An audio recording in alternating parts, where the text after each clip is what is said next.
Good evening, everyone. I would like to call our special council meeting to order, please. We have a special meeting agenda for today, our special meeting for March the 9th, which isn't loading for me. I'm wondering if I could have a paper copy. It's just drawing a blank.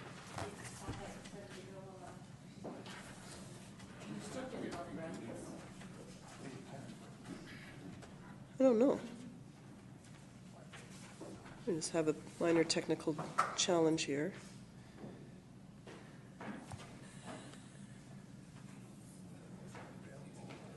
Is everyone else loading? Mine never works, so I gave up on it ages ago. Well, I think you should CIT if it's not working. We have the technology and the expertise. Thank you very much, Ms. Temple. Okay, so here we have our agenda. I'm looking for council for approval of the agenda, please. So moved. Moved by Councillor Pearson, seconded by Councillor Casper. Is there? Oh, that's a supplementary. Okay, but this is it's a replacement, so I guess it's new materials. Okay, so a motion to approve the agenda with the addition of the new supplemental materials. Moved by, so that's okay with the mover and the seconder. Sorry if I could bother staff for a copy of the new supplementary information. Is it in here? Okay.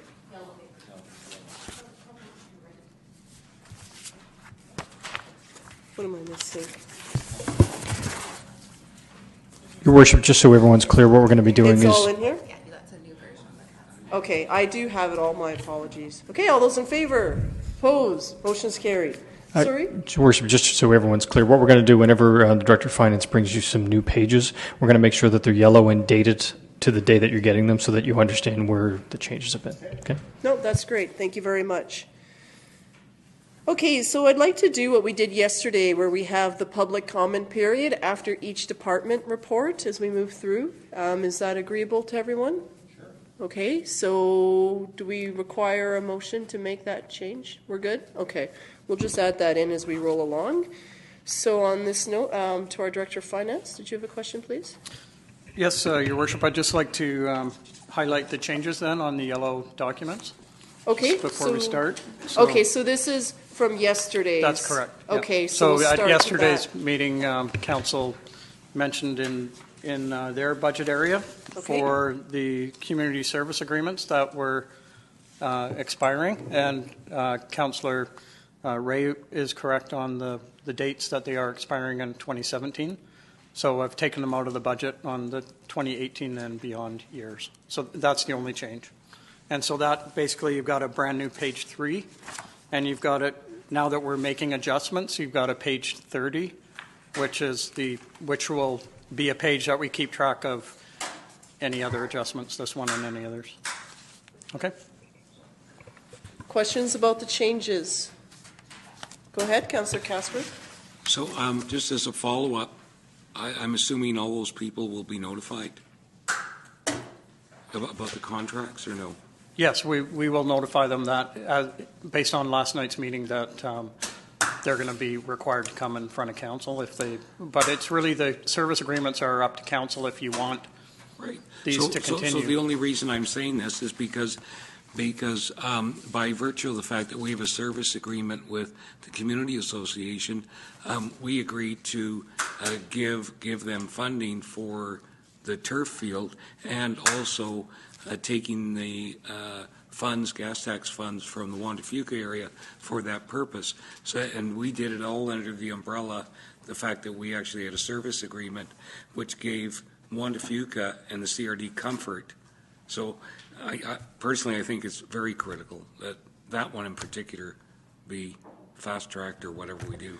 Well, they'll all be resolved, and they all expire, so we need to have new ones, and then it's a good opportunity to update it to reflect the turf field and any changes that we need to make accordingly.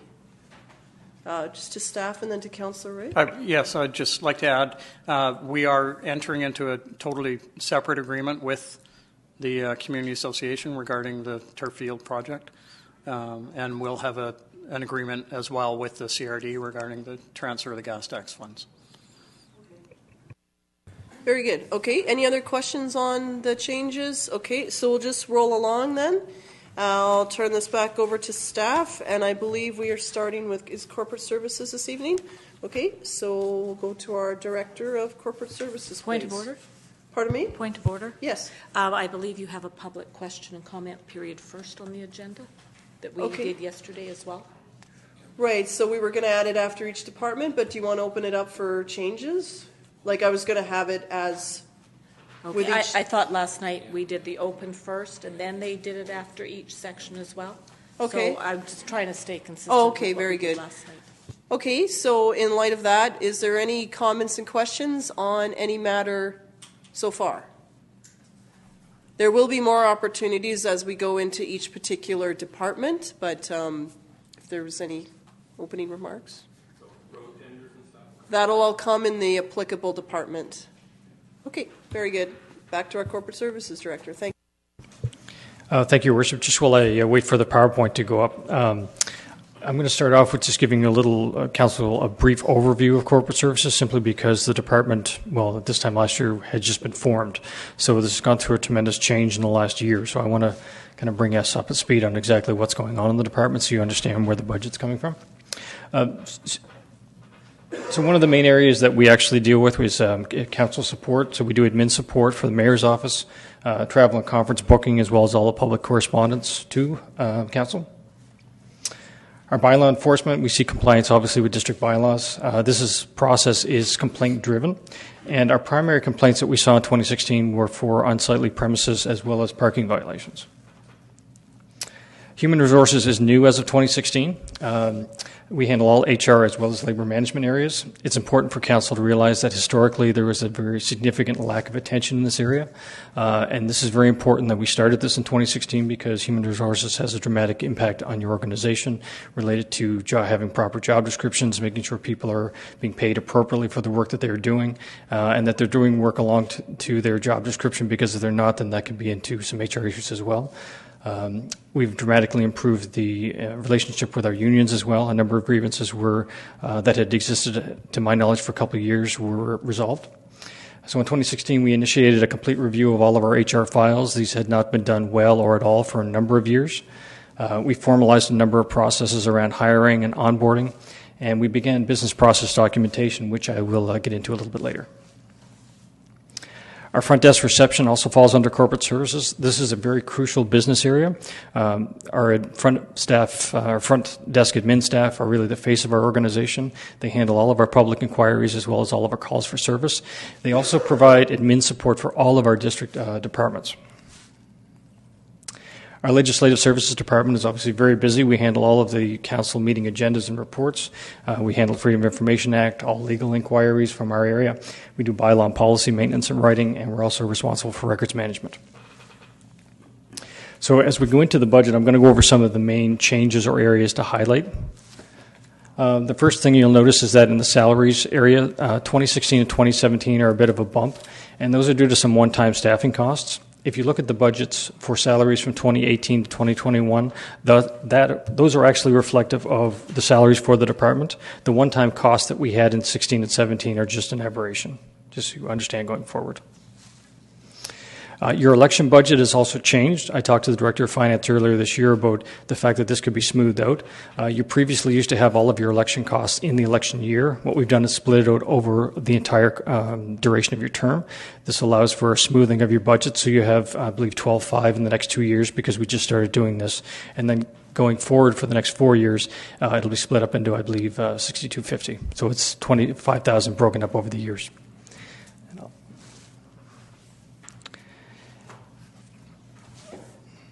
Sorry, our front screens have just gone off.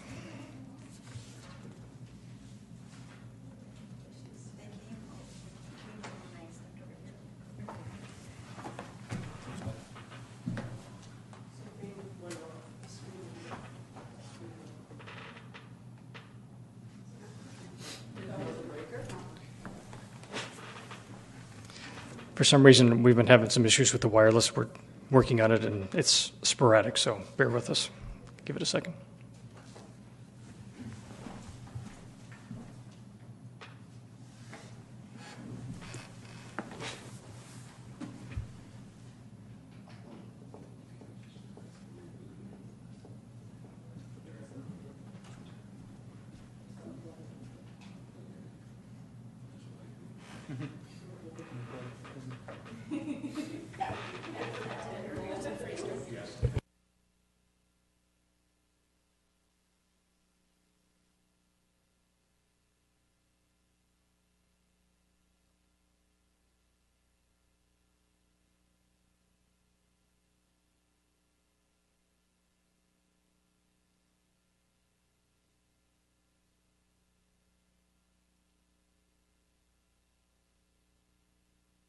Yeah. Okay, so we're starting. Okay, so for bylaw enforcement, there are no budgetary asks this year. But what I wanted to point out to council is that something for council that is going to need to consider in the upcoming years is we need direction regarding our primary complaints areas, specifically unsightly properties and parking violations. So we're going to need direction from council going forward on exactly what you want to do in these areas. Things you may need to consider are, do you want your unsightly premises bylaw to be strictly complaint driven, or do you want to have some kind of standard in the community? As the community obviously is young and growing, you're going to have more parking issues that come up. How do you want to deal with those? These are things you're going to want to consider going forward. For human resources, we now have a human resources assistant hired, which was a great help to me this year because it was not just one person trying to do all the lifting, and it wasn't me doing it off the side of my desk. The HR file audit is underway and going very well. We are also developing staff training and development programs, as well as employee handbooks and an onboarding process. There are no budgetary implications to this. I just want to let you know that all of this is happening with our current staff. I mentioned earlier that we have started the process of business process documentation. And for those who don't know, that basically documents how we do what we do or how we work. This does a number of things. First one that does is that it prevents corporate memory loss. If someone ever leaves your organization but they know how you do something, all of a sudden you're at a loss to figure out, well, how did we actually do that? Okay, so by having this written down in all of our processes, it really ensures business process continuity going forward. The second thing it does is that once you have your processes written down, it allows you to evaluate them for efficiencies. And I haven't seen an organization yet that couldn't improve its processes. Part of the problem is usually we don't know exactly what we're doing. So by writing this down, it helps us to realize that. And when you create efficiencies, obviously you create cost savings. It's important to point out as well, there are no budgetary implications to this. We're doing this with our current staff and with free software. So we're creating great value for the organization, but not costing us any money either. As I mentioned, our front desk reception is a very key area because they support all of our departments.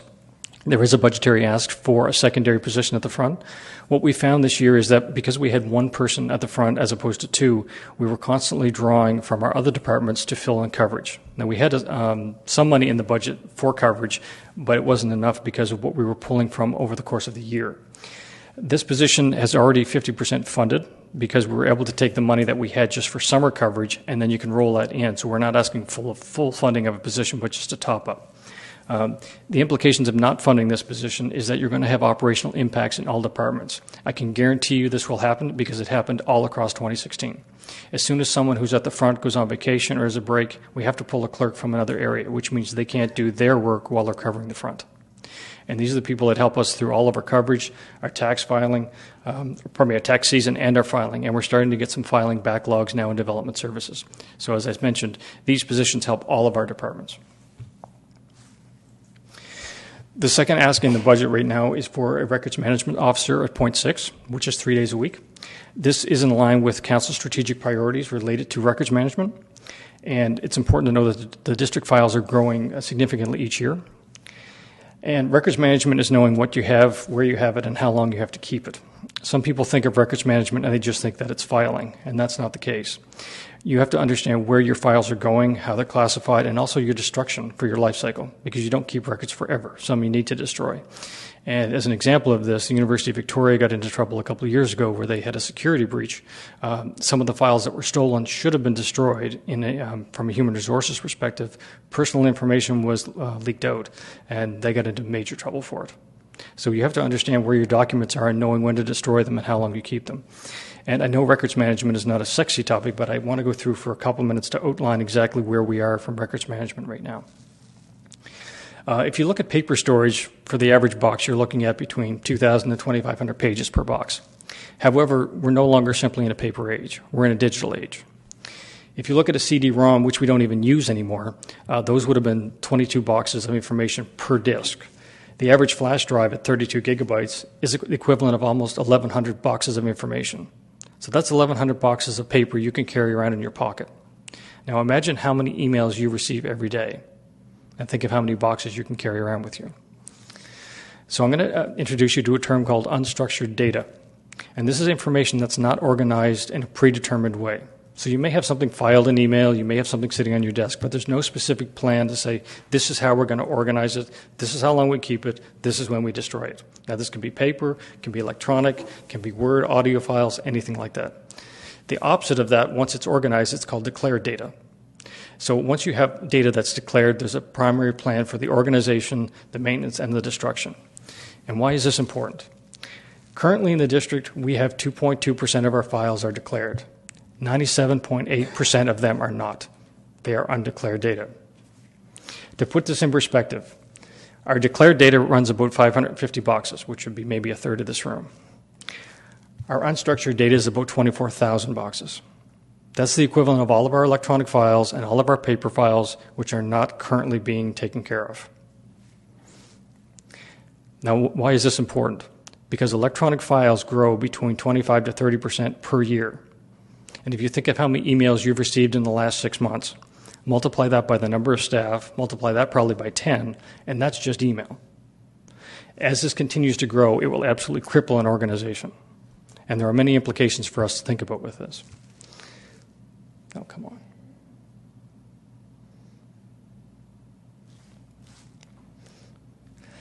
So for this records management officer, the position is already 46% funded through a reallocation. We had money in records management before, but what I've done is actually, instead of having students come in the summer to just scan files, we want to be able to maintain corporate memory in the processes, because we need to set up the processes, not just scan documents. So we can take some of that money, put it into the 0.6 position, and just top it up. And that allows us to have the person on site to not only just take care of the documents, but actually create the processes and support staff going forward. Now, there's some important considerations when you think about this position and the impacts of not funding. The first thing is that your electronic files are going to continue to grow, as I've showed you on the last slide, because they grow so much per year. The other things is that you have a legal responsibility and a liability if your documents are not taken care of properly. Now, when I had prepared these slides, as of last fall, we had heard from the Office of the Information and Privacy Commissioner that the province had planned to make changes to the FOIPA Act to include records management in that one of their sections. The reason for doing that is because then they have tremendous power to fine any public organization that does not properly take care of their records. As of today, on CBC News, BC is planning to table legislation to that effect, which basically says that, and I haven't gone through the legislation because it hasn't been tabled, but because of the triple delete issue that happened to BC earlier, records management is going to be taken very seriously by government organizations. This is something we have not done well since incorporation, and we need to start doing, which is why the position proposed is only 0.6, but at least gets us going. And with that, I'm happy to answer any questions you have. Okay, so that sort of covers off your section so far. Questions from council, please. Councillor Casper. So in 2016, we budgeted. In 2016, we had budgeted, I think it was 38 or 35,000 for records management. So is that the money you're talking about that was previously funded? Yes, through your Madam Chair, that's correct. Plus the top up of 10,000. Whatever the difference would be between that for benefits as well, yes. Well, it just shows here in the budget that there's, God, the print is so small, 19,000. Yes, so we took the 16 from that 35 to put towards the salary. Oh, only 16? Well, that's the difference between the previously allotted 35. We have some hard costs in records management that we can't get rid of, like storage offsite. Well, apparently that's listed separately in the budget, and always was in the past. Storage is a separate contract or line item unless I'm wrong, but that's how it was done before, because it was always a hard fixed cost. So there was the storage contract section, and then there was the hiring. And so it was last year, it was $30 something thousand. Yeah, 35,000. And so, yeah, and that's what we had in the 216 budget. And then so you're topping it up with 19, right? So I'm assuming that you've got 35 because we collected it last year, and with no tax increase, we maintain that level, and so there's a bump of 19 on top of that. The 19 is from that 35, because it's listed here in the line item I'm looking at says records management and offsite storage is 35. Right. The Director of Finance can correct me if I'm wrong on that, but that's how I read it. Yes, that budget includes all of it, and really the hard storage costs is 10 grand is what's left over. No, it's actually closer. 20. It's 13 minimum. We haven't got all the bills in yet this year, but when we went through it, and we're looking at 19,000 just for that alone. Plus the additional staff we've hired. No, that's in the salary. The staff is in the salary. But it's still the same thing, though, because we were told the staff would be hired to deal with records management. And so there's been additional staff hired to deal with records management issues, whereas before we would hire students in the summer. So I'm looking at, okay, what's the net difference? We hired students before at 35,000. So my brain works that way. If you paid out this in labor, students, and if you created a position or even a half-time position, then that money from before would be applied in this year's budget. Is that right or wrong? Through your worship, we haven't hired any records management people. We did used to bring in some students, but really all they ended up doing was helping with tax filing, and not freeing up our staff to concentrate on the filing that is so our really staff. important. But our staff right now will be doing records management, correct? Through your worship, we are seriously lacking in records management function. We don't have dedicated resources. Well, I'm a little confused because we have more staff working in corporate services than we did in 2016 in the approved budget of the day. So I just want to know, in my mind works this way. If part of the corporate entity is to do records management, then I just maybe falsely assume that if additional staff were hired, then that would be part of the reason for doing that. Councillor Casper, if I can give you maybe a bit of perspective on the department. When I was hired a year ago, the first thing the CAO asked me to do was to evaluate the department based on the fact that I've worked in clerk's offices and corporate offices across this country. The first thing I told her is that this entire department is dramatically understaffed. And we went to work on actually putting people in proper areas, especially legislative services, and getting those areas up. We have not added staff in the records management area, nor have we been able to do anything in records management in the last year because we've been cleaning up basically every other process that I went over. We haven't got there yet, and that's why we need this 0.6 person for the oversight. I can understand how, yes, it does fall under our mandate, but we simply haven't had the resources to do that. Councillor Ray? So thank you, Your Worship. Just so for clarification, the 35,000, you've left 19,000 in that line item, and you've taken the 16,000 to put in the salary budget to help fund the 0.6, right? Okay, thank you. Yep, so then this 19,000 that we see under records management and offsite storage is a fixed cost to deal with storing of files, archive, like physical storage of files. It's nothing to do with a salary component. It's strictly hard physical items. That's correct, Your Worship. And if there's any left over, we may be able to bring in a student for a month if we need some conversion of files. But mainly, the advantage of having a 0.6 person is that there's someone on site. If you bring in a student, I mean, yes, they're doing some basic labor on files, but they're not maintaining any kind of corporate memory on where things should go, helping staff, because there's an educational component too, because if someone is working in another department, they're not necessarily an expert on records management. They need to understand, I mean, there's really a librarian or a custodial element to this, to records management. It's not just as simple as filing. So at the moment, our district files are in paper form and in offsite storage. They're on CDs, on USB drives, and then also perhaps on the server or in a cloud or something of that nature. Yes, it's a combination of all of those. Okay. Yeah, so it's really a matter of going back, and we have a number of historical files that I'm sure a number of them can be destroyed, but you need the time to actually go through that to make sure that we're only destroying what we should be, we're keeping what we should be. Okay, very good. Follow up from Councillor Casper? So you know, we're not the only jurisdiction that suffers from this, correct? That's right. And so, you know, I do appreciate the fact that it can pose a problem. And when legislation usually happens, then everybody is then, got a fire lit under them to start doing stuff. And so, I'm not the type to hit the panic button on things like that. But at the same time, I appreciate why, where, how, and when.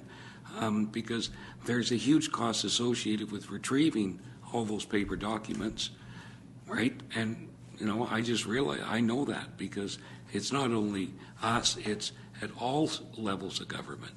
But the point I want to get an answer to is what are the responsibility of the employees for actually maintaining and making sure that all their work is actually in a file that can go into, to make sure it goes into a central database and it's kept up to date.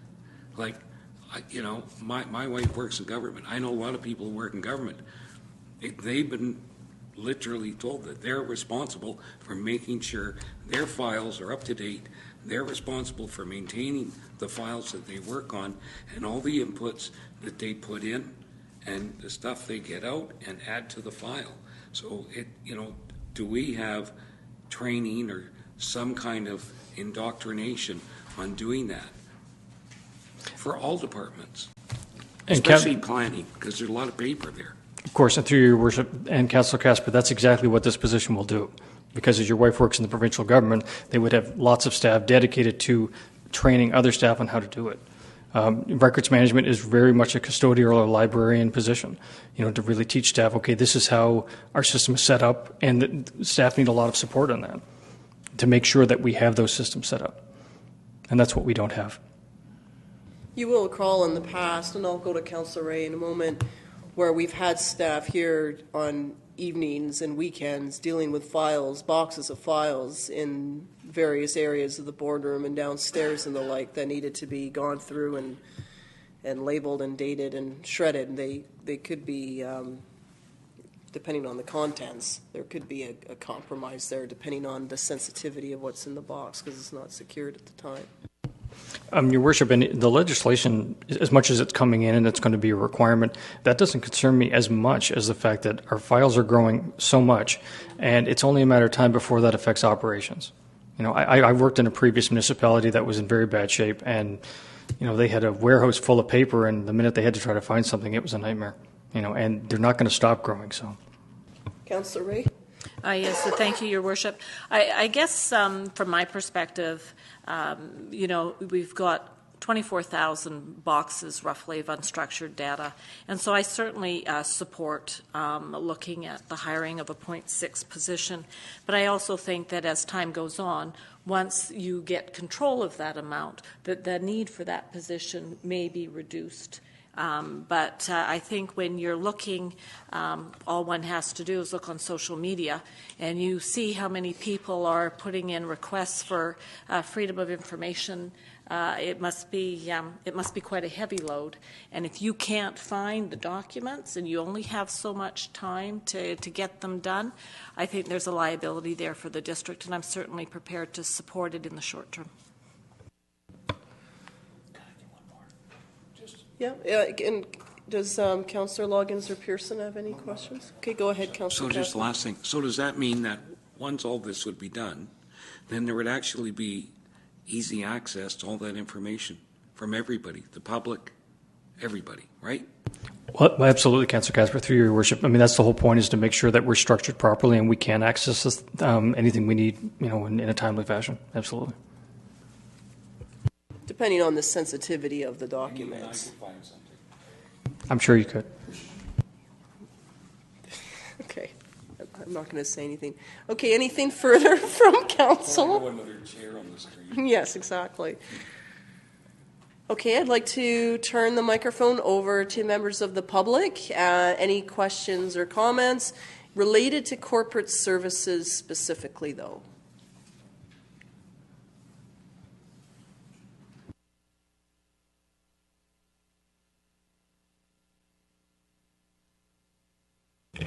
Ellen Lors, 5526 Suk Road. I was looking back too as well at under, what was it, with the management services? What are they called? Records management and storage. And we were budgeted at $35,000, so I don't understand what was happening under that $35,000 budget, if anything. I understood that the files were being managed, being brought back from storage and being put on microfiche or something. So I understood also that a lot of it had been done. So I don't know what happened with that. Are you referring to last year's budget? Yes, last year's budget was $35,000, and it was set for $35,000 for 17, 18, 19. I have a copy of the budget here. Okay. So what happened with that? Was it used, or how was it used?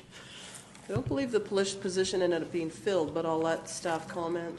If I understand the question, it was what was the records management budget from 2016 used for? Is that fair? So we have offsite costs that maintain any of our paper files that we don't keep on site. So those are hard costs like storing anything.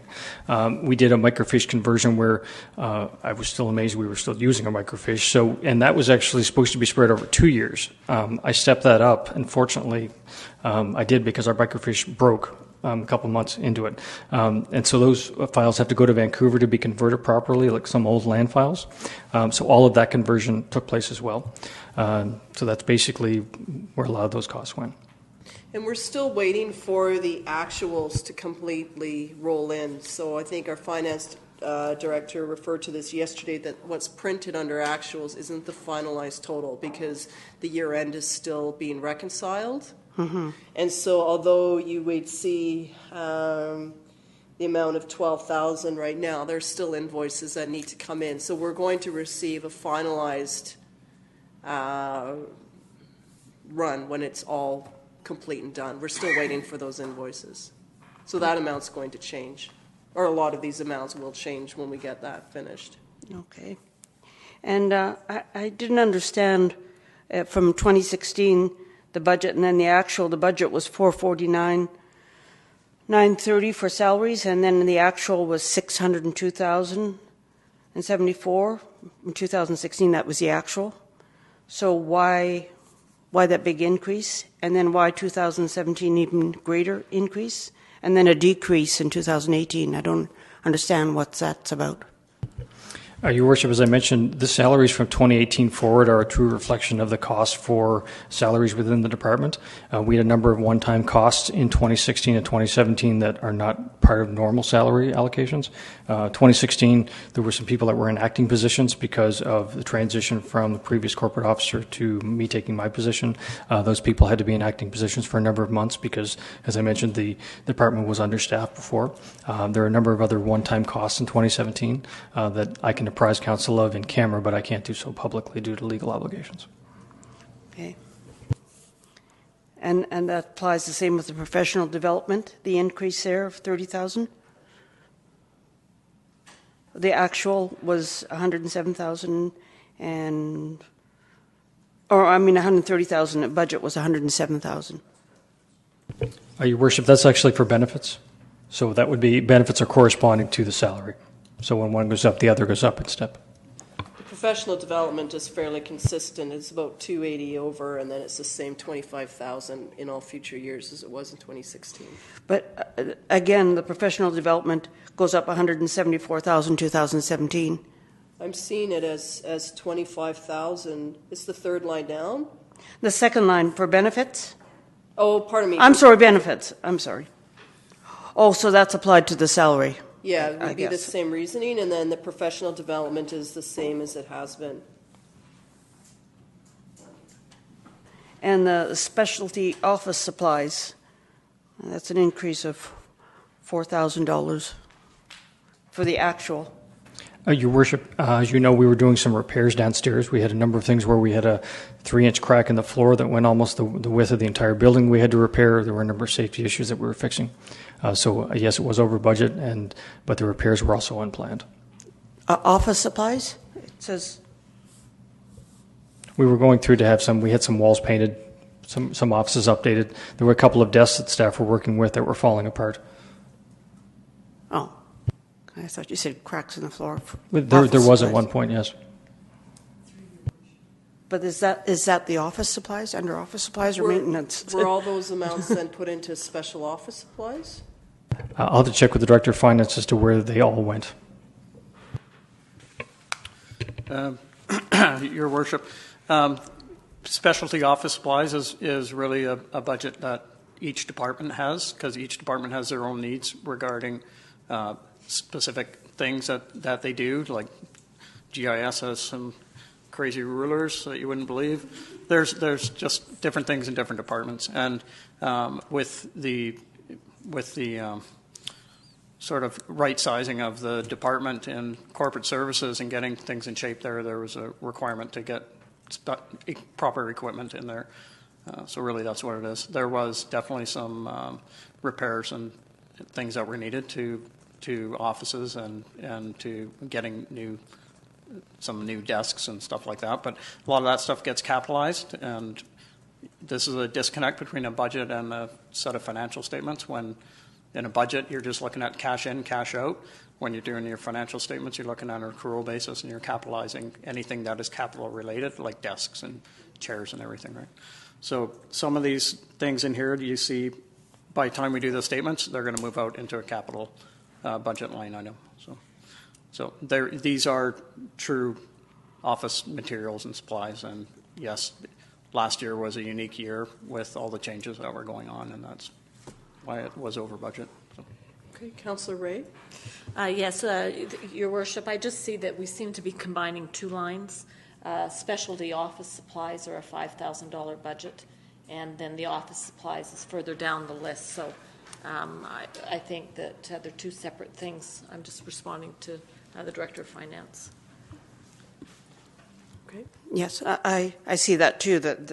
And both are up. But I hope the cracked floor was under maintenance. It wasn't under office supplies. Your Worship, the budget for 2016 for specialty office supplies was $5,000, and it's $5,000 all the way through. So I'm not seeing that it's up. Yeah, under the actuals, 2016, I'm talking about. The actuals were only $714. Oh, sorry, my apologies. I'm looking at the wrong line. Yeah, that's why I put lines on mine. Yeah. So yes, so it was up, both up.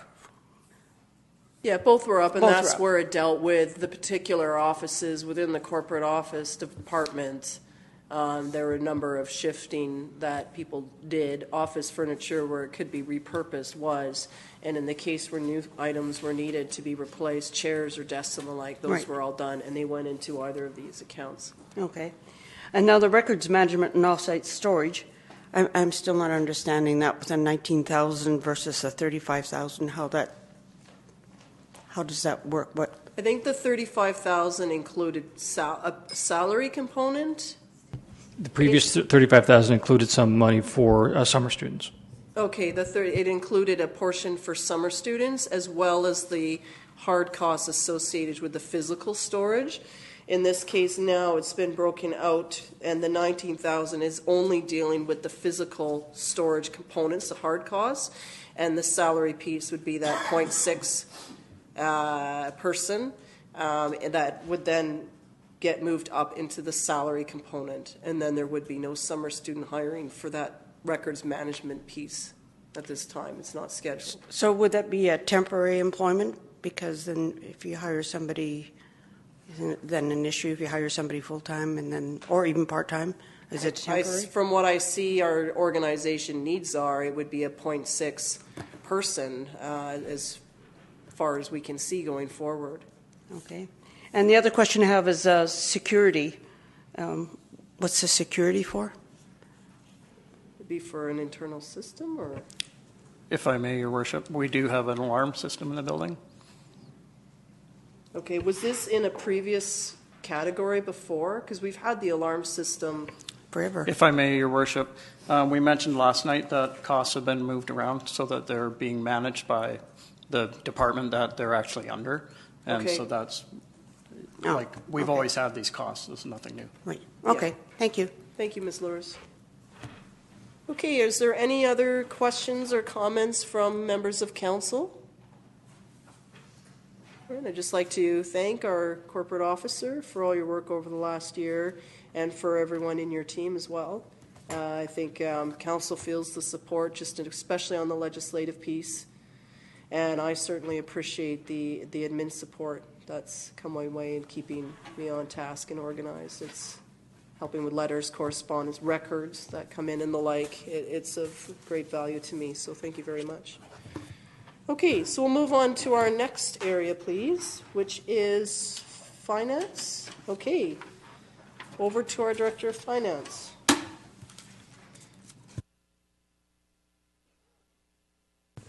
Thanks, Your Worship.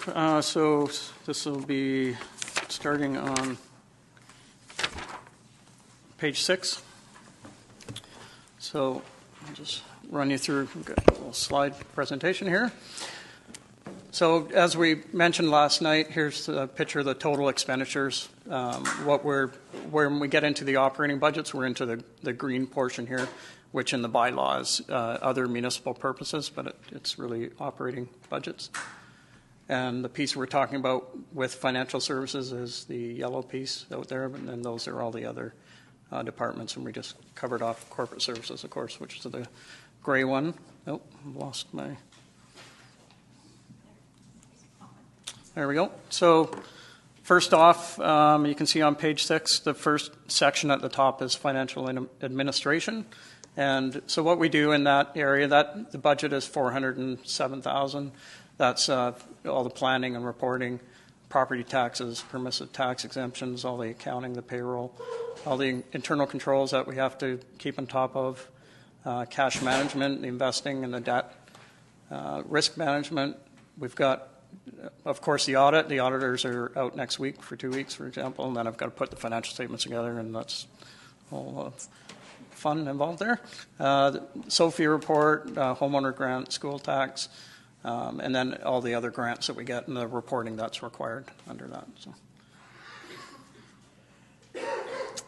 And then the next section down is Geographic Information Services, the GIS department. So as we've mentioned, we've moved some departments around. So GIS is now in financial services. It used to be in development services. So when I moved them around, I moved the costs around too. So when you're seeing the 2016 numbers, you're seeing the actual costs there. And of course, they do asset management, mapping, and all the land records. And it's it kind of operates in the background, but it's a hugely important part of what we do here. So. And then we've got IT, of course, budget of $373,000.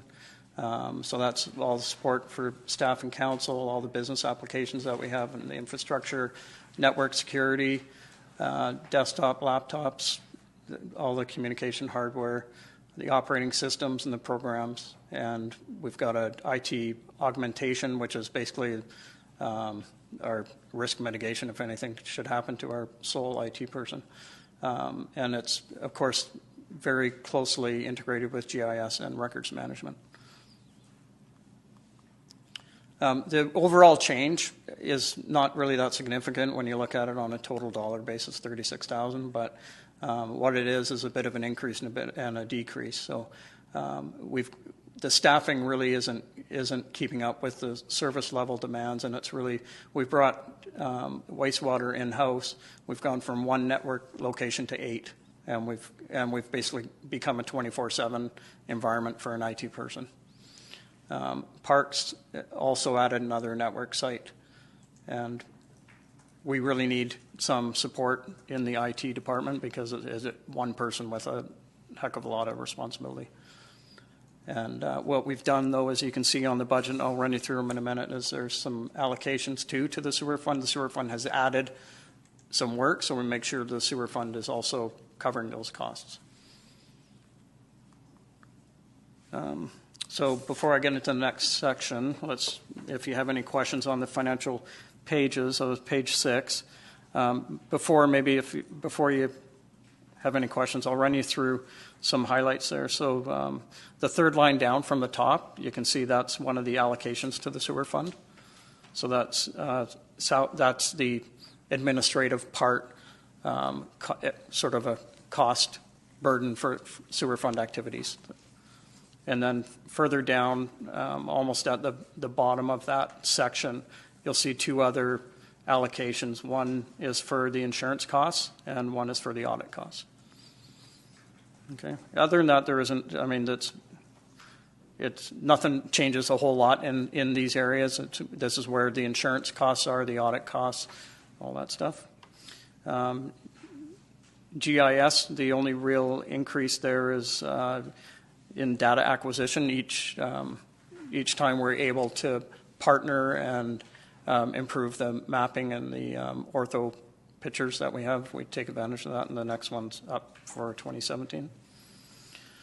And then IT, you can see there's another allocation to the sewer fund there, the third line down. And that's, again, to try to capture all this increased work that the IT staff member is incurring. And the software costs, so down at the bottom of that page and carrying over to page 7, software costs have gone up incredibly for us with records management requirements and sewer fund stuff. But anything sewer related, we've been transferring over to the sewer fund. This is all just purely admin stuff now. SharePoint that we're on, and Office 365 and all that stuff. So it is expensive, and as you saw with records, it's really a records management kind of issue for us. So anyway, happy to answer any questions you have. There's one question I have in related to software. It seems that it's changed now, where before you could buy Office, you would have the disk, you would get the odd update, and now it's you pay so much per year or per user. Before maybe you would have it, you would enter the key and you would be allowed so many users, and now they've changed it where there's no longer a CD or anything. It's just more expensive now, and I guess you can customize a bit.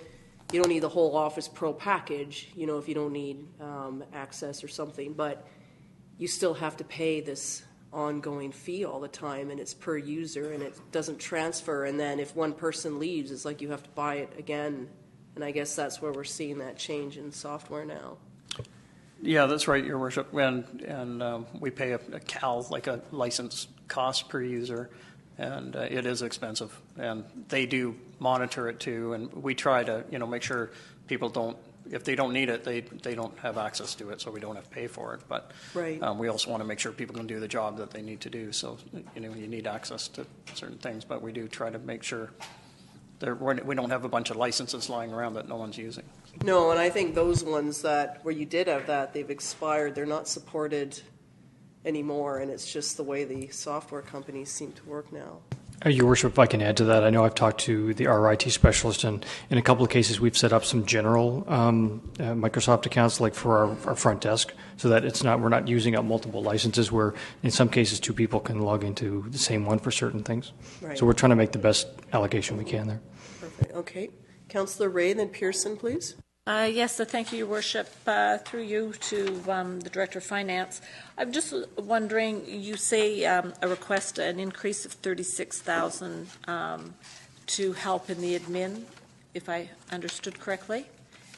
So is that like what point of an FTE are we looking at? And is that, is this portion then have another portion in the sewer fund to make it a full-time? I'm just wanting to see how you've matched the funding to the FTE request. Through Your Worship. So you can see in the salary numbers, the 2016 versus the 2017. Mm-hmm. So it's a full-time support person, a junior IT person. And then we allocate the total salaries out. It's mainly likely to be mainly the more senior person, but they will both be, for example, the IT person right now can't really take a vacation. Right. He's always got his phone with him because it's critical, mission critical almost now with the wastewater. So if I can, I follow-up question. So we had a contract for a backup IT person. So that I am assuming that funding has gone into this as well. And so the other question is the difference in the salary dollars for this particular FTE. You're going to have $36,000 come out of the financial services, and then you're going to have the rest of it to make up the annual salary will come out of the sewer fund. Sorry, through your worship. You can see the allocation to the sewer fund of $44,500. That's the salaries cost of the IT department. And you can, on page 7, the second line from the bottom, the $7,500, that's the cost, the current cost of the augmentation, which we, if, we wouldn't need that cost.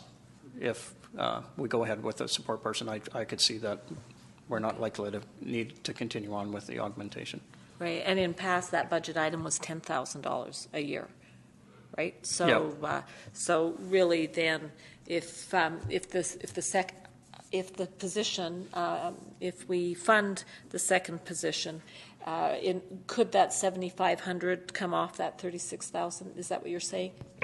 I would think we could safely do that. It's always nice to have a bit of extra backup, but.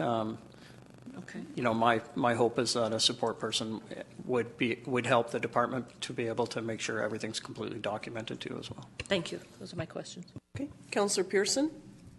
Yes, to the chair. To you. Thank you.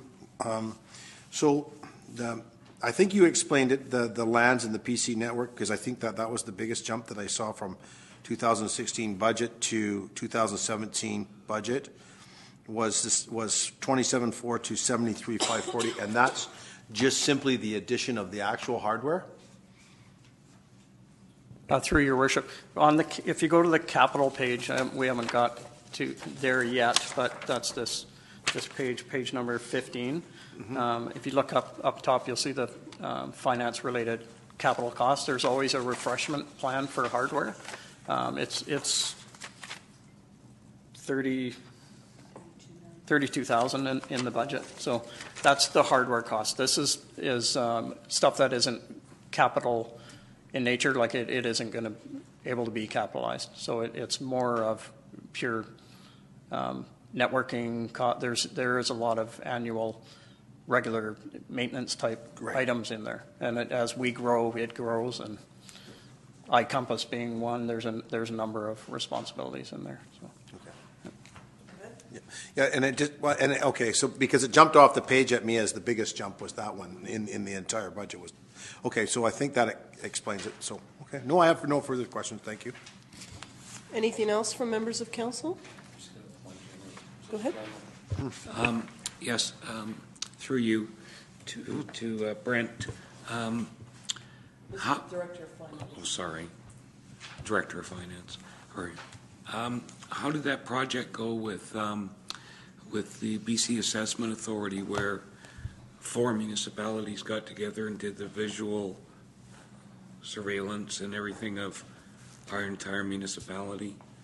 Yeah, through your worship. So we participated with the CRD on that project, and it was or BC Assessment, sorry, and it was a very cost-effective approach, and we're going to be doing that as often as we can with them because it really reduces our data costs. We have some great images that are on our internal mapping, and we're hoping to get that also on the public version because the pictures are incredible. They're very high-quality HD, and the timing was good because it was right around after the completion of the roundabout. So you can see a lot of the changes in the town center. So it went well, and it was a very cost-effective way of getting it. And just further to that, I know BC Assessment has a keen interest in that information too. And through your worship, they're also wanting us to participate in sharing the building information electronically now with them. Our Tempest software allows us to do that, which would allow them, they get the information quicker, they get more accurate building permit information. We make sure that the information in their database is accurate and we're getting the proper amount of tax revenues that we should be getting. And the only reason I know about it is because when I was in Vancouver in February at that LGLA seminar, I spoke with the BC assessment people, and we actually talked about the project, and we got tremendous value, huge. You know, for what we paid to do that, it was next to nothing. Yeah, through your worship, there's we make sure protective services are brought into that. Our GIS works very closely with protective services to make sure they're aware of all the, there's a lot of good information for them, not just fire but police as well. There's also an opportunity that it gets cheaper and cheaper, and you get better enhancements like obliques, so you can see the sides of the buildings, which is very useful for fire department. Anything else from council? Okay, so I'll turn it over to members of the public. Is there any queries about the finance department?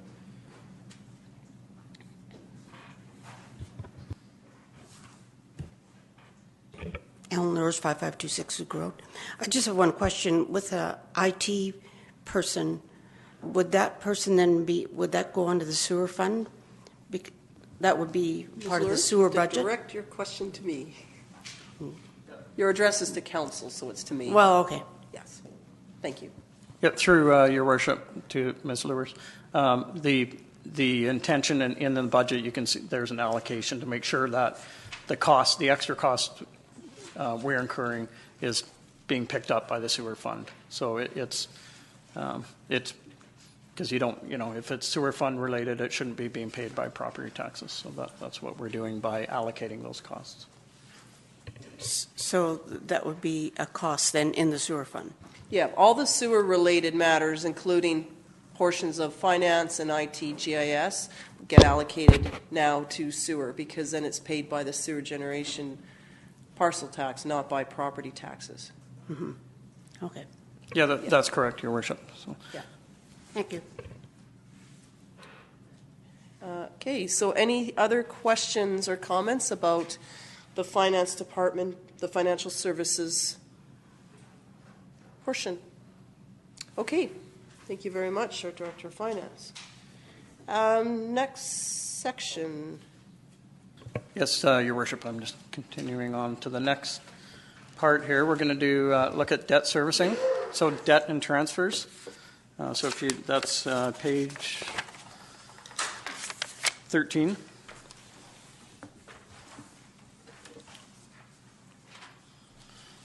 So the total debt servicing cost is $1.3 million, and that's our MFA loans for sewer, fire hall, and the property purchase. That was Lot A.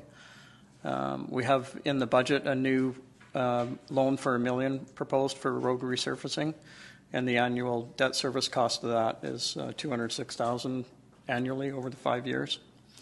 And then also in the budget is basically a full year impact of the loan for the property purchase from last year. So that's all that's in there, just not a whole lot of items, but it all adds up. So, we don't have much control over that. Once we're in the loan, we're committed to this. So, but just so you have it for your information. And then continuing along that page, so you can see the transfers. So transfers to our own reserve funds. You'll notice the changes, and we talked about this last night as well, but the fire equipment reserve contributions now are no longer showing up because those items are now in the operating budget with the changes that we worked through with the interim chief and the new chief to get that budget in a better presentation. And we've got a decrease in the capital works reserve for the years for 2017 and 2018 of $50,000. But you can see in years 2018, 19, and 21 that it's reinstated and it's actually higher than it would have been anyway. But the overall contribution over 5 years is $330,000 to that reserve. Future policing cost reserve, you'll be seeing a bylaw in front of you, bringing back the bylaw that was in front of you earlier, but that'll be coming on Monday night. And that's to fund that reserve with the amount of the grant amount. It's $89,000 a year. And that will help smooth the impact of a transition to our 90% cost, which will likely hit in 2022, and also allow for items that we discussed last night, like funding an additional member if there isn't enough in that budget already. And then we have capital asset replacement reserve, a decrease of $198,000 in 2017, 2018, replaced in 2019, 20, and 21. And total investment over 5 years to that reserve is just over $1 million. So all the reserves are listed on the page. These are all standard transfers that we do every year. The ones at the bottom are the ones that we have to transfer. So you've got your casino monies and road DCCs and gas tax revenues, for example. So the ones up above are ones that you've created bylaws for yourself. So you're basically appropriating surplus, but you need a bylaw to be able to budget to do it. So that's why we have the bylaws. And that's happy to answer any questions in that area if you have any. Question on the debt servicing reserves and the like as presented. Councillor Casper. Yes, through you to staff. When does the mortgage final on the building? Through your worship, that one is done in 2017. So the end of this year? And that's correct. And what's that, 90,000? That's correct, 91,000, yep. Thank you. Where would we see that reflected? You see it on this page. It's broken out so that you see both the principal and the interest amounts, but the 80 in the 2017 year, it's 80,000, and then the 5,444 underneath it. It actually relates it. When we had discussions with the interim fire chief about the budget improvements, the budget presentation improvements, so that cost is over in there, so you get a full cost picture of the fire department, Right. but it comes out at the bottom so that we don't double count, because it for the bylaw purpose, it needs to stay in the debt servicing line. And that's why we're seeing 50-50 basically. Yeah. Correct. Okay, another question, Councillor Casper? So through you, so will we get a check from MFA at the end of it? How much will that be? Through your worship, actuarial savings is returned to us in a form of our final payment may be a bit lower. So okay. We won't know yet, but we'll be finding out soon. Oh, great. Okay. If there's a savings, of course, it'll won't go. We'll hold on to it and put it into a reserve. So. Or just put it back into the building. Yeah. Okay, great. Thanks. Other questions from council? Any questions from members of the public on the debt component here? On the debt servicing?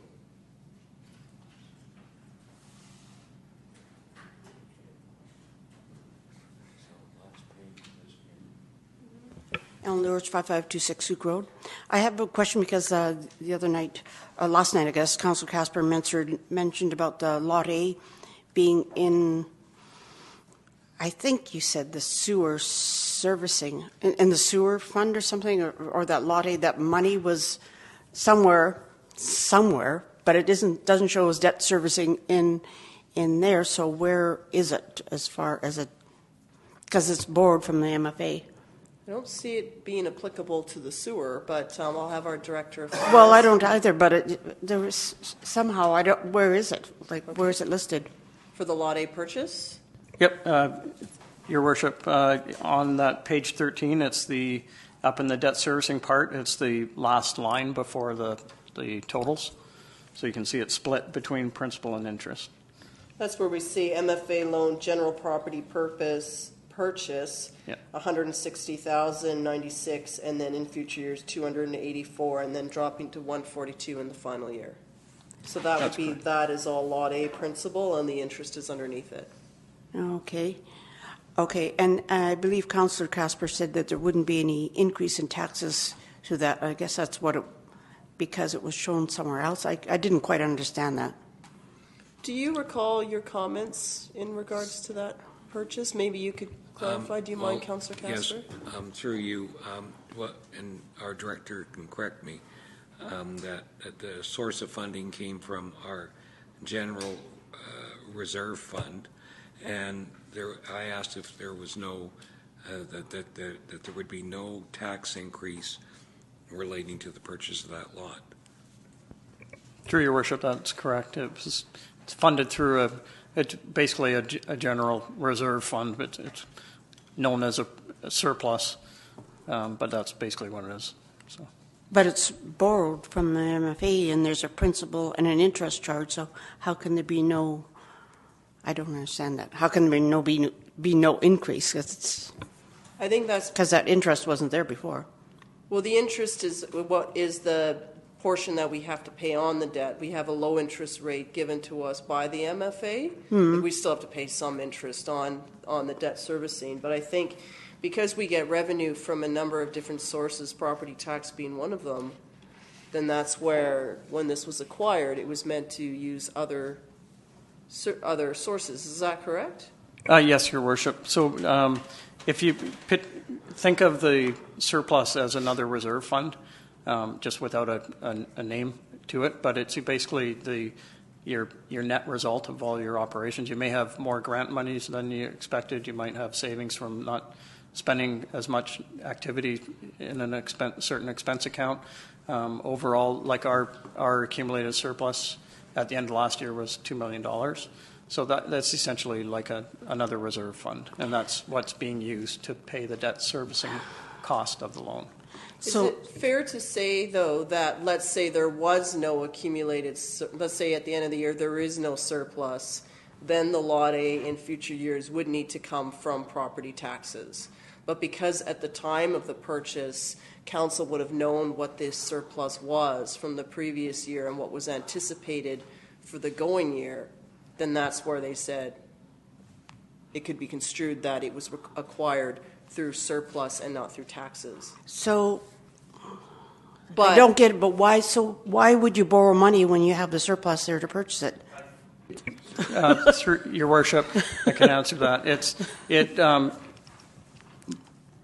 You don't ever want to spend all your money all at once. You need to have that reserve around just in case. We could have a road that fails at any time. We may not be able to borrow as quickly as we want or for the amount that we need. So it's a very inexpensive way to have some risk management. So. Well, in my books, you don't borrow money to lose money. You use what you have. But anyway, that's my bookkeeping. Okay. Do you have... Yes. Through you, Your Worship, that council made a very conscious decision. The surplus account that we have, that we're using, is also earning us interest. The borrowing cost was 1.3%. Very, very low interest rate. So, it made common sense that you don't want to take a pot of money here if you can afford to make the payments over a 5-year period and still keep yourself in a healthy financial situation in the event of some unfortunate costs that you have to make, and without then having to go borrow more money. We always had the dollars here readily available, and it was being topped up because there's other sources of money that actually contribute and add to that pot over a period of time throughout the year and future years. That pot of money, from what I've seen over the years, it goes up and down during the year, but at the end of each year, it usually is rising and rising and rising. Our auditor has told us that we're actually doing very well by making sure that this pot of money continues to grow, not at a huge rate, but at a rate. And so, we've been given full marks and full credit from our auditors. They're independent. It's no skin off their nose. They call it like it is. So, I can assure you that it was a very good decision to make. And, people who go and buy a house or any property, if they've got some cash, and if they can pay for it with cash and borrow the money so that they don't get rid of all their cash, that's just how society runs. And it's a normal practice. So from a business sense, it made perfect sense. Okay, so if we wouldn't have borrowed money, then our taxes would have possibly gone down.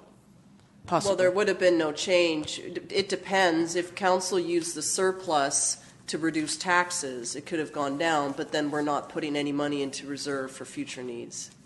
So that's where often any surplus that comes goes into reserves, because as a young municipality, we don't have reserves for that rainy day or when we need it for road work and the like. Okay, thank you. It's like putting a savings account, really, for the district. Well, yes, I just don't agree with borrowing. We don't have to. It doesn't make sense to me to borrow money, because even the interest rates are lower than what you get on what your surplus is. But that's lower. what Councillor Casper is saying, is what we put in, if you can put money in the bank at 3% and borrow at 1.5, you're ahead.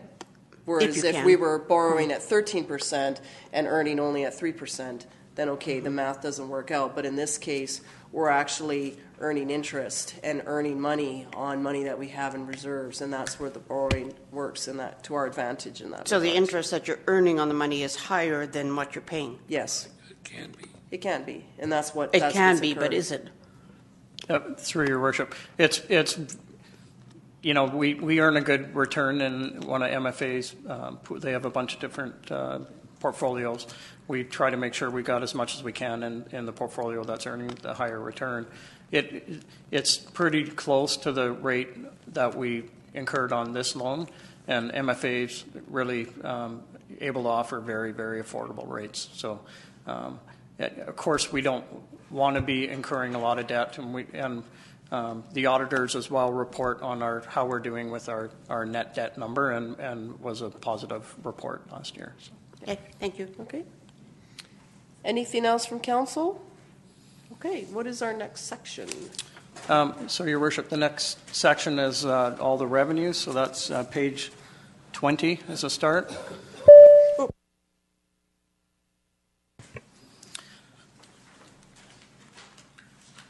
And so the total of the revenues, if you went to page 22, you'd see the total of it is $2.6 million roughly. And but going back to page 20, you'll see the first section is net taxes available for municipal purposes. Comes at roughly $250,000, and really there's the collections that we bring in for the other for school tax, for example, and the CRD, and then we pay it right out. So that's why you've got some large inflows and outflows of the same amounts. But then the net result is things like our utility tax and our payments in lieu of taxes, that sort of thing. So not really a big change, but there's an agreement the district has with Fortis BC, and that's resulting in some additional money. So, and especially this year's a full year impact of that agreement. So, and that's sort of tied to their activity in the district as it's growing, where that agreement's going to be even better for us. The next section, sales and user fees. And so this includes things like the boat launch fees and criminal record checks, for example. Last year had a right-of-way sale that we did, so that's why it's lower this year than last year, but we're still anticipating about $78,000 from that for 2017. The next section after that, over on page 21, is grants and contributions. And this is where your government grants are for operating capital. Last year, for example, we had the roundabout. We've recognized most all the costs of that, and so the grants was recognized in 2016. Also, any developer contributions that were tied to projects where we've collected on those contributions. In 2017, we don't, other than the regular grants, there isn't any significant capital grant anticipated. And then the next section, investment income, we were just talking about. It's roughly, after we do the transfers to the reserves, it ends up very close to $60,000 each year. We're looking at this year if there's any different approach we can take. We're trying to set up levels of anticipated cash flow amounts that we know we can park away in a higher earning fund at MFA, but it could be that there's an even better opportunity outside of the MFA. There are other companies that offer investments that are eligible under the charter that we may be able to earn even higher returns than at MFA, so we are going to be exploring that. The next section, penalty and fines, so that's really the 10% penalty on late taxes and any interest on arrears. We've seen actually the taxes collected was a pretty good number this year. I believe it was 94% or so. So it's getting better, but there still is going to be penalties, and we do budget for it. It's not a pleasant thing to budget for, but that's the reality. Then the next section, licenses and permits, and this is where are things like building permit fees and business licenses, subdivision fees. So this is a big area for us, and it was an increasing area last year. It's expected to be another busy year for 2017, so we've forecast still a pretty healthy number in the building permit fees, and we are looking at anything we can do to improve the process in that area, we will be doing. We've had discussions at the leadership team of things we know we can be doing better, and we will be looking at that. Our goal is to make sure we can get permits out as quickly as we can. So we don't want to slow things down, but it needs a bit of a look through before we come forward with a new process, or just an improved process. So anyway, the total budget we're anticipating there, $566,000 for the year. Then on to lease and rentals. So this is we just have two leases, one for the space downstairs at VHA Rents, and then the Works Yard, of course. And of course, we just decided to terminate the lease with the Works Yard as of October 31st this year. And then the admin space with VHA, we're going to need, due to our own space requirements, we are going to need to take over that space. We've had discussions with them on a timing for that. They actually, Shared Services was the one they actually canceled it on us. VHA, who's sub-renting through Shared Services, would like to remain there a bit longer until they find another space in town. So we're not kicking them out, obviously. We're working with them, but we do anticipate at some point this year we are going to be taking that space over. So that's why the rent is lower in the budget. Developer cost charges, so this is road DCCs. There was a report that came in front of council, I believe at the end of the summer and the fall, from Development Services that discussed DCCs and explained how difficult it is to predict the timing on when we're going to actually collect the DCC amounts. So the budget is a conservative amount, but even last year it came in lower than that, you can see. Where we're hoping it returns up to what has been sort of more of a normal activity. It really depends on the timing of the developers, not anything really that we can control much. And the next area, casino revenue sharing. So that's the share of the revenues from the View World Casino that we get. And it's been going up slightly, so our budget's gradually going up and up on that one. But with whatever happens to other casinos operations that may open up in neighboring area, will have an impact eventually on this budget. And that's actually it, I believe. So, the question that I Any have questions? in regards to the office lease that is in place here, it was terminated by Shared Services? yes, that's correct. We got a letter from Shared Services informing us that they were no longer needing the space. And so that was as of March 31st, so coming up the end of this month. Okay. And we went and discussed with the VHA folks downstairs who really weren't aware. And so then we've had discussions with their more senior people and worked out a deal. We're not going to kick them out, but we do need the space. We, as you know, looking around downstairs, we need some more space. So, yes. Yeah. So they are looking, and eventually will be ready to move. It's something they've been planning. Sure. Yeah. So. But in terms of our internal needs, then this budget reflects any costs that you'll need to make those spaces usable for district staff. That's correct. When you see the capital budget, you'll see those Yeah, because there may be some, like even getting the lighting downstairs is a bit interesting. So I'm curious just to see if there's any connection, if a light here somehow turns something on in that area or not, just because of how things are sort of wired downstairs. Yeah, Your Worship, it's we have had a good walk through the area and done some space planning in there already, and we're confident we can get it done within the amounts that we've estimated. So. Questions from council, please, or comments? So this is we're on page 20 and 20, 21, and 22. It's fairly straightforward. I just want to comment. Okay. Through you, Mayor, that I think it's great. The results of people paying taxes, because it's 10%, 12%. I've seen it as high as 15% not paying taxes, and then what we have to end up doing is using our resources, our monies, to actually pay all the other people that we're collecting on behalf of, which creates a bit of a bind. Through Your Worship, we have a great bunch of people downstairs, and they do a tremendous job at tax season time, and very good on reminder notices and dealing with the public on all their calls, and I think people are aware that the penalty is something we have to charge. It's really not in our control. It's a provincial legislation, so it does get charged, and people are getting better at paying on time, and we're definitely happy to see that. And really the outstanding delinquents are it's getting to be more of a manageable amount now. So.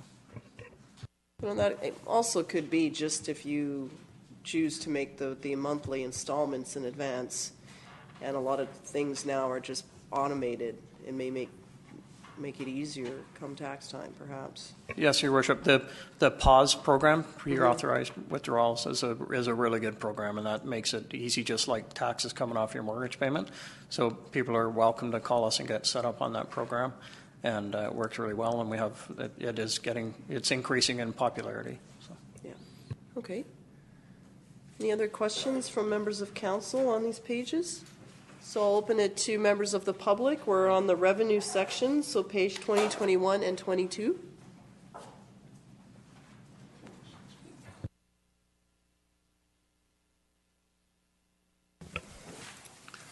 Herb Haldane, 3118C Otter Point Road.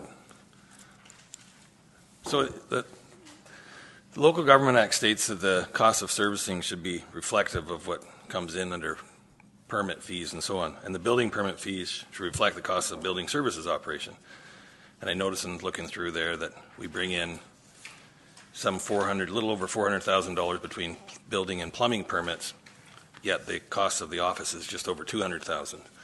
So is there a chance that building permits can be lowered because of our cost of our operation? Or, on the other hand, can we add to the staff in the building permit department so that we can get the service increased, so that the cost of the permits that we pay for plumbing and building would reflect that? And the Local Government Act says it should reflect the actual cost, so I would hope that we could increase it by the looks of it here, almost $200,000 a year.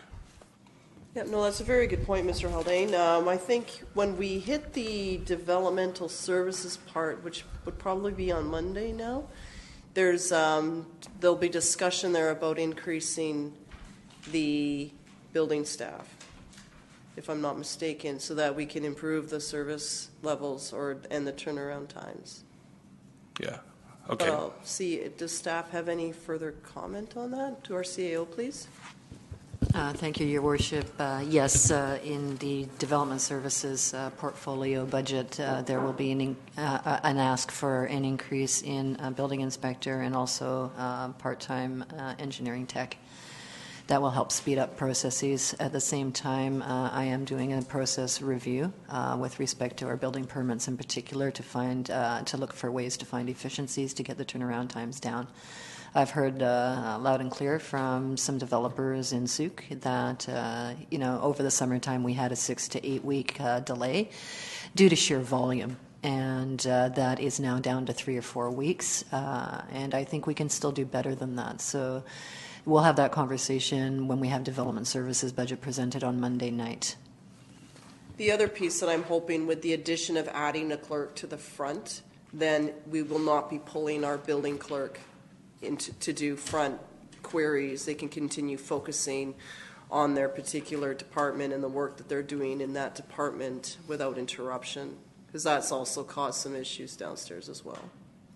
Correct. And I mean, if you look at what they showed up on the board here earlier, I mean, they're talking about some serious revenue increases with regard to the building department, but that has to be kept up, because if we have all these people that are spending lots of money, and building permit fees aren't super reasonable by any means. So with the amount of money we spend to try and get these houses off the ground, I mean, time is money, obviously, and so I'd like to sort of have some sort of a system in place to keep track of that, because if we are going to have a boom, maybe it'll only last for a couple of years here, maybe it'll last for 4 or 5, hopefully, but the point is, in the interim, we just need to be able to reflect all this money that's coming in with the amount of staff that should be involved in helping process and make sure everything gets out, because overworking the 2 guys that we have in there right now doesn't lead to anything other than some conflicts within the workplace and so on out there, because they're running around 100 miles an hour. People are getting frustrated and things are going on, and I'd like to see that alleviated. And that's certainly been recognized by our CAO and as well as council. We do have a desire to streamline and to improve our service delivery, and that we'll see reflected in the budget. Yeah, and just for the record, I'd like to be clear that I believe the 2 guys work extra hard and they're really good at their job. Stuff that ends up in the paper from time to time or whatever might make it look like I'm hacking the departments or whatever, and I heard about it today, but that's not the case at all. I just want the department to be able to be satisfied with the amount of people it takes to make this job easier for everybody. So, no, we appreciate that. Thank Okay. you very much. Thank you. Sir, Your Worship, I'd just like to add, as the Director of Corporate Services mentioned too, the business process reviews that we're doing is a key part of understanding how we can make this process better. We want to make it as efficient as we can, and we will do that. And if there's a resulting cost savings, then obviously we're not just going to. We'll look at that, because as the speaker did mention, that's correct. The fees do need to be reflective of the cost.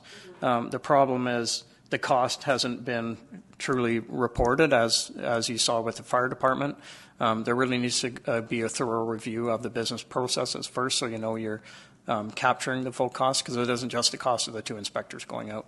It impacts a whole pile of other staff in development services, not to mention even down to finance level. So there is you first got to make sure you've captured that full cost, and right now you can see we're really not. We're just recording, the activities of the 2 building inspectors in that area, plus the allocation of the director's salary amongst each of these areas. But the cost projected for just that is $340,000. So, but I would argue that it's likely a lot higher when you really look at the true cost. Right, because there's a certain amount of office space, there's IT support, there'd be even records management support, clerk support, and of course there's a bit of finance and processing. So, and then I can see how. That's correct, but certainly that doesn't stop us from saying it needs to be better. It needs to be a better process, and we will follow through with that. So. Well, I think the census data came at was very timely, and we'll see more of the demographic information roll out as it's released, but it was timely that we received this as we went into planning here. Councillor Casper, you had a question? Well, not a question. I just want to touch on this. The council of the day, some time ago through you, Madam Mayor, adopted a 48-hour building permit policy. It was on the website yesterday, and if any individual has all of the paperwork submitted, everything, then they're entitled to a 48-hour turnaround for the issuance of a building permit. That hasn't been the practice. No one can explain to me why, but that has clearly not been the practice. It has nothing to do with staff. The rationale for doing this was because we wanted to free up the time of staff. We didn't want to have them expend a lot of challenging of their hours at the front end of the process, where someone was bringing in the paperwork and going through the paperwork would create additional demands on them. And the whole rationale behind it was this, that when people get a building permit, first thing they do, they fill out all the details. Last thing they do is sign a document that absolves the municipality of any legal responsibility, obligations, implied warranties, guarantees, or anything. We are 100% scot-free. We collect money. We're to give a cursory overview to make sure that the building complies with the code. Now, all the information that we collect goes to, and it's at the free, I think they pay a fee, to the BC Assessment Authority, because that gives them the mechanism to collect or to determine values twice a year. You know, one at one point at, initial construction stage and then final, so that they have a running, ability to say, here's the values, and it's on an ongoing basis throughout the year. So we do a lot of people's work. But the bottom line is, we're not responsible for what is actually built, because we have a homeowner warranty program that has been in place for over 20 years. That program, again, absolves the municipality of any responsibilities. The onus goes on the builder. It's even now that, a homeowner who wants to build a home has to prove insurance. These are all the requirements as you get a building permit. And it's even gotten further to absolve of even more responsibility, is that a homeowner who has no building experience, who wants to put an addition on their home or build a home, they actually have to do a competency test online to show that they are familiar with construction. And proof of that enables them to get a building permit. There's all the checks and balances. So there is, and there should be, no fear in thinking, oh, well, if we can issue 48-hour building permits, like we're doing the public a disservice. Well, we're not. Even to the point where if we go through plans, someone could construe that we've actually certified that plan. And it's even got to the point now where the building code requirements now, in certain classes of buildings or size of a building, now say that you have to have a qualified professional do the plans. And so, I really want to stress that by us going out and hiring more staff is not going to solve a problem. And if there are staff hired, I think it's a huge danger that they're assuming they're getting a full-time job, because this business goes in cycles. Please don't think or assume that we're on a huge growth trend in the future, because it's up and down, up and down. It's a market that's going to dictate this.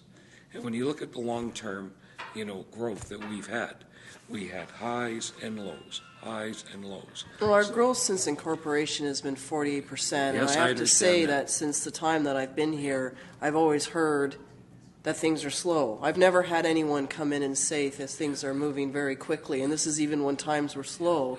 There was a request to have things faster, and now we're in a busy time and things were slow. And then in 2000, it's just been continuous. So it's been this steady thing of needing to process. But we've totally moved off of the revenue. But I'd like our CAO just to make some comments back to you and address what you've raised. I think we all understand. I just want to sum up. You're interrupting me. Well, you interrupted me. I hadn't finished. You had finished. I hadn't finished. Okay, well, regardless, I think staff understands the 48-hour building purpose. Nobody here has any information on front of it, but I would like our CEO to respond. I was, thank you, Your Worship, through to Councillor Casper. I think this conversation is best had on Monday night when the Director of Development Services is here. and can respond appropriately to your comments. I know that staff are certainly hearing you with respect to the 48-hour turnaround. There are some other mitigating factors that we need to take into consideration, but we can't, I'm not prepared to have that conversation this evening. So if we can park it and then have it on Monday night when we have proper staff here, that would be great. Okay, so back to page 20, we have the revenue and the like. Revenues basically is the section that we're on. Anything further from any members of council? Okay, our next section, please. I believe that was it for this evening.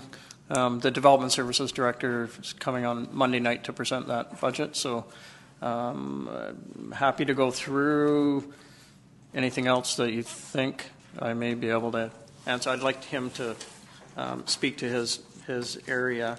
The capital pages are the ones that pull out landscape like this. Those are the fire department talked about their capital last night. The Director of Development Services will talk about his capital items when he's presenting his budget, and that's the bulk of the capital items are what is termed in the engineering section in there. The finance or general government related ones are at the top of the page. So this is page 15 of the package. The computer replacement program we talked about earlier, but we do have some new ones in there. One being on a topic we were just talking about, which is looking at a module that may enhance our ability to collect business plan packages quicker, more efficiently. So we're looking at ways of electronically streamlining all this as well. So that we've got a quote for that, and that's what that is in there for. Asset management plan, we need a condition assessment of the roads before we actually start wasting money on ones that maybe aren't worth doing another top layer on, that kind of thing. The report that we had from Main Road is somewhat useful, but it isn't anywhere near the level that you need to actually figure out, okay, this section you could actually rehab, that one you can't, how many years are you going to get out? As the fire chief mentioned, same kind of deal with the apparatus that you need to do with the roads. Really that's about it. We have potential works yard costs. The roof down there does need to be replaced. It's in pretty bad shape, so it'd be $20,000 that we're looking at if we're going to do that. Electrical needs to be done down there, and then we're looking at about a $10,000 cost there. And then the building costs we just covered. The mayor had mentioned about the cost to remediate the space downstairs, for example. That's in the buildings section there. The sprinkler cost is in there as well.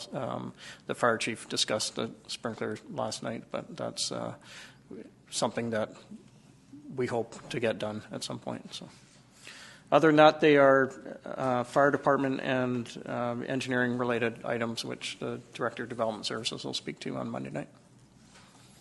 Okay, so in terms of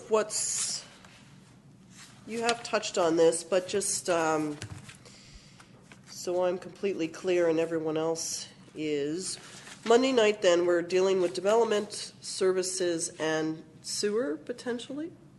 That's correct. The Director of Development Services also has the sewer fund under his responsibility, so okay, best and if then he covers that. As you mentioned with the capital plan, those have been touched on throughout. Every department has been touching on those. So then, are those the only two pieces remaining then? We have I've been making notes. Like I know that some of this flows into other sections. Yeah, Your Worship, that's correct. Really, it's the development services. It's a big area. You've got your planning and your building inspection, your engineering, your parks. So that's and the sewer fund. So that one will take a while to get through on Monday night. But other than that, then we're done. Then that's pretty there much is a it. reserves section. It's really just a summary of the debt and transfers pages and the capital pages, like how we're actually paying for the capital assets. Not all of it is obviously paid with taxes, it's paid with grants, it's paid with reserve funds. So it shows up on the capital sheets. Right, but they're flowing out of the other. But it flows out, and it's all reported on the sheets, page, like the very last one's page 29. So that's a summary of all those flows of the capital. So. Okay. Well, I'd like to thank staff and our Director of Finance for putting this all together for us in such a clear and succinct manner. I think it's very helpful that items are allocated into the proper departments so we don't see one department getting hit unnecessarily or unfairly so when it's actually covering the whole. And it's great to see the fire department sort of not operating as a separate division. It's part of this organization, even though they are on a different floor. They have their own category, but everything, it just seems that it's flowing in a more togetherness sort of feel. It's not a separate entity. It has its responsibilities in terms of its share of building costs and sort of fixed costs related to it as well. Yeah, I would just like to add, Your Worship, the fire chief is a champion of asset management and knows the software that we are using, so it's going to be a very good process having him on board, and he totally gets the issue and is a really good resource for us. Okay. Other questions from members of council? And my apologies for interrupting you, Councillor Casper. Thank you very much. Yes, but if it's related to development services, it has to wait till Monday. Well, it was just in reference to perhaps some additional information for capital projects. Is it possible to have a little more detail in relation to these projects that are listed? And also, I would appreciate, and I'm assuming other council members would appreciate, having a reconciliation of the projects that we had previously approved in 2016 and what was the final outcome, because we'd allocated monies for these projects.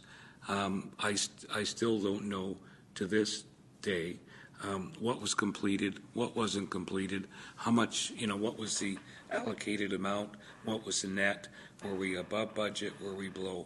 So, I know we've perhaps never have done that in the past, because every other line item in our budget, it's easy to show actuals, correct?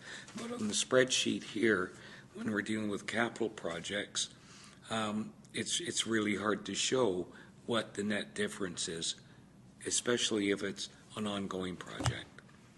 Thanks.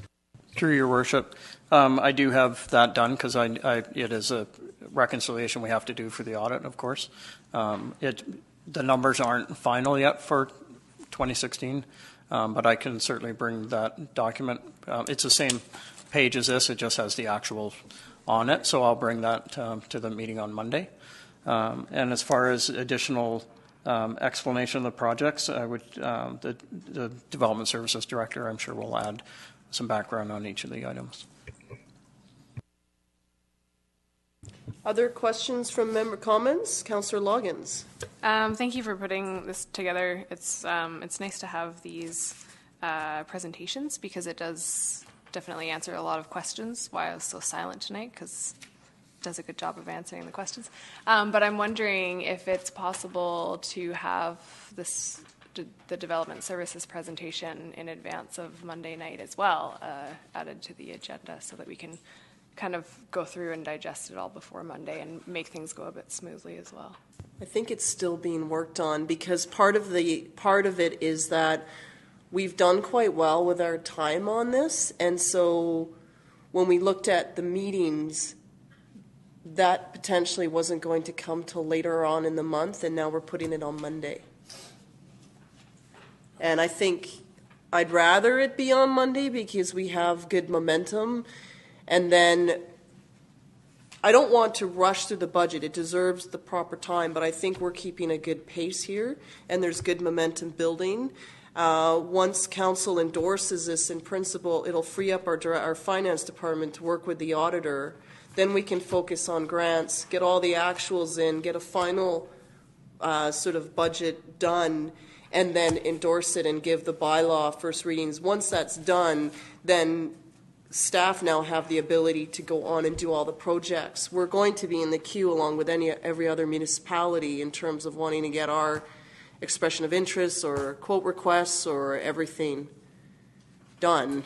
I think with the weather being as awful as it is, it's actually giving us the benefit of time because you can't do work in this sort of weather in some cases, so that's been to our advantage. But I think just with the momentum that's happening, if we're able to go through development services and sewer on Monday night in addition to our meeting, because then if we run out of time, we're going to have to push it out again.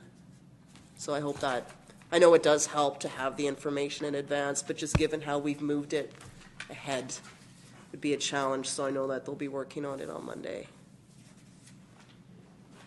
Any other thoughts from members of the public that are here? Thank you for joining us this evening, all of you.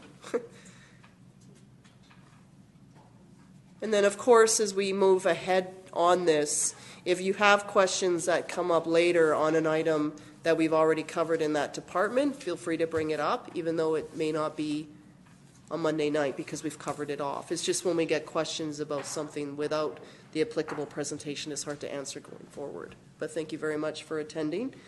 And on that, I'll look for a motion to adjourn, please. Moved by Councillor Logan, seconded by Councillor Ray. Thank you very much, everybody. All those in favor? Opposed? Motion is carried. Thank you.